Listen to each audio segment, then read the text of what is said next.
the Almighty created you and I. Some of us, He's given things better than others. And sometimes we don't realize that we've all been favored in some ways above others, but not necessarily the same way. One might have wealth, the other one might have health. Someone might have both wealth and health, but they don't have as good looks. And good looks is relative, subhanallah. Everyone is good looking, to be honest with you. But it's relative. Relative means what people are used to within their own communities and societies becomes a norm. You know, there is nothing like this person is fat or this person is thin or this person is too this and too that. It's all relative. Relative means it depends what you've gotten yourself used to. May Allah grant us all good health. Ameen. I know some people who weigh 120 kilos and they are so healthy, healthier than some who only weigh 55. Subhanallah. Some of the sisters must be saying, what, 55, so much? May Allah forgive us.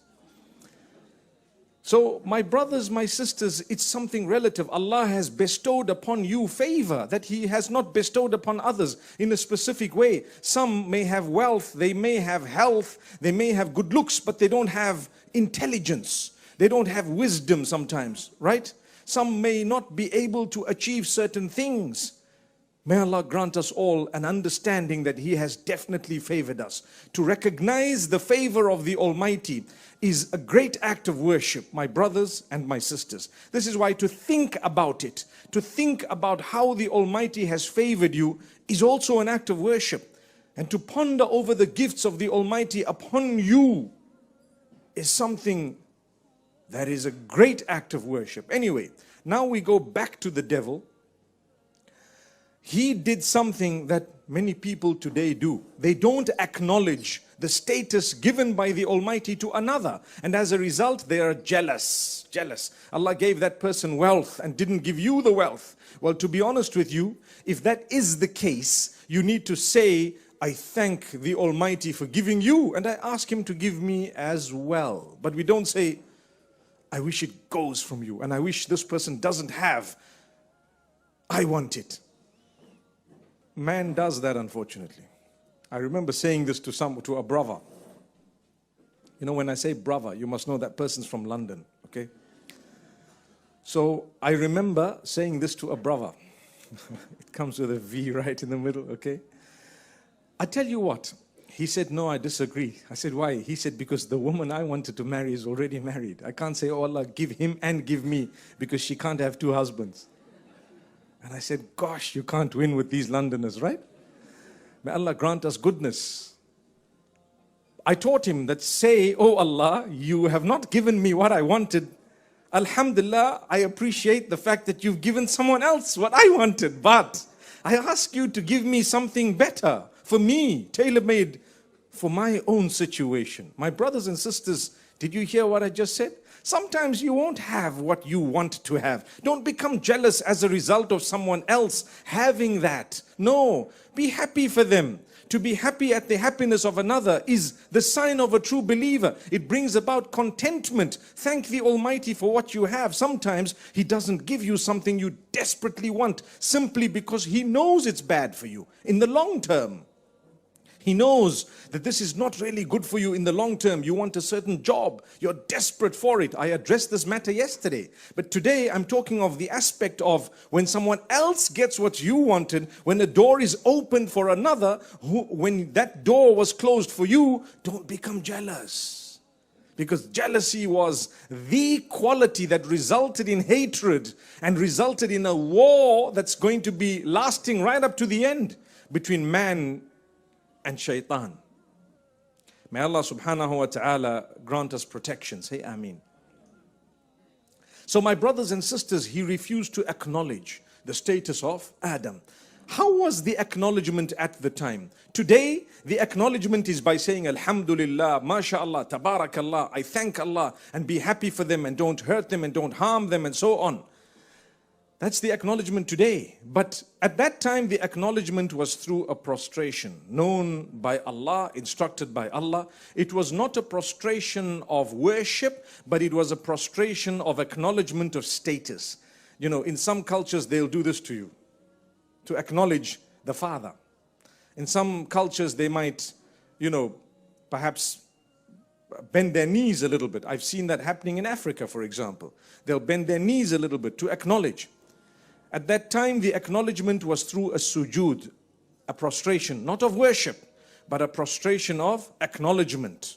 Right now, what Muhammad sallallahu alaihi wasallam has brought to us, he has prohibited the prostration for anyone besides Allah, even if it is just for acknowledgement. It's no longer permissible. But at that time, Allah wanted it, and it happened according to what He wanted. But Shaitan refused. Everyone acknowledged in that way besides Shaitan. That was the jealousy.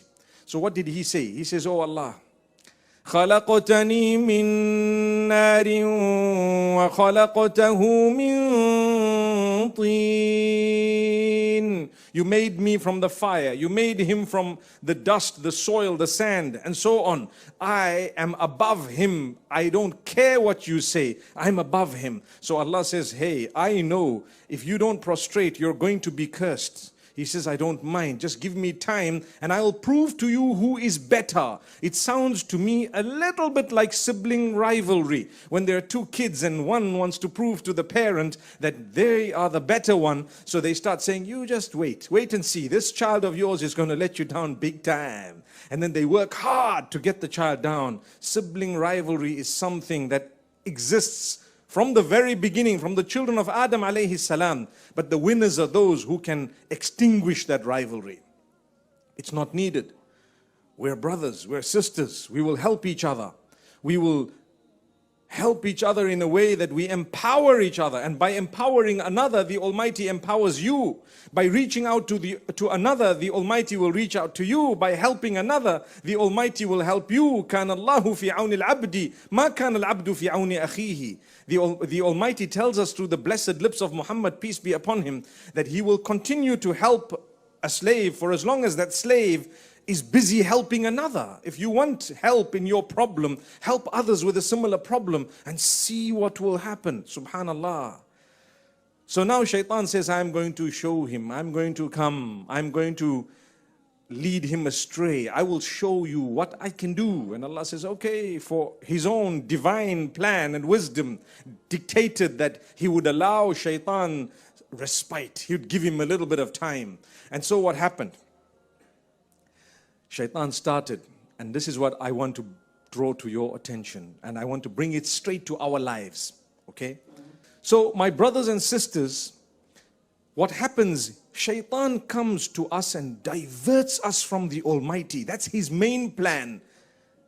لَأَقْعُدَنَّ لَهُمْ صِرَاطَكَ الْمُسْتَقِيمِ. I'm going to sit for them on the straight path and waylay them, distract them, change their course. That's what I'm going to try to do. So he comes and tries with us to turn us away from Allah. So you see people who don't recognize their maker. They're not bothered about Allah. They're not bothered about who made them. They don't ever think about where they came from. They never ever think about where they're going to go after they die. They just live their life and enjoy and enjoy and enjoy. Yet they know that no matter how much they have on earth, they will never ever have whatever they want, because that's impossible on earth. There is not a single soul from the beginning to the end who has had whatever he wanted or she wanted, subhanallah. It's Allah who chooses what He wants to give the people. Even myself, yourselves, none of us have had exactly what we wanted the way we wanted all the time in our lives.